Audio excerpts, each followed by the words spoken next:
Welcome to Chillin' 101. We hope this video helps. You start by creating a safety net. Export the registry file now so you can restore settings if needed. Once done, run Registry Editor as administrator so changes will apply system-wide. You'll navigate to HKey local machine /software /policies /Microsoft /Windows update.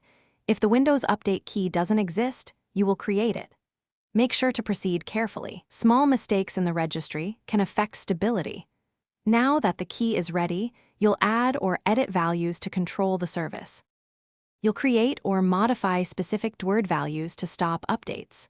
First, add a DWORD called Disable Windows Update Access or Edit O options depending on Windows version. Set the value to the appropriate number to prevent automatic scans. Once created, double-check the type is reg DWORD, not string.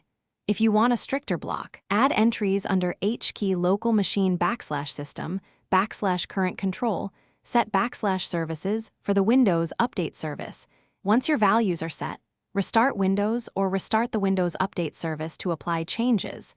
This ensures the new registry settings take effect. If updates still occur, inspect the key names and data types for typos, then restore your exported reg file to undo changes and try again. If the system behaves oddly after edits, boot into safe mode or use system restore to revert. Keep that exported backup handy. It's the fastest recovery path if something goes wrong.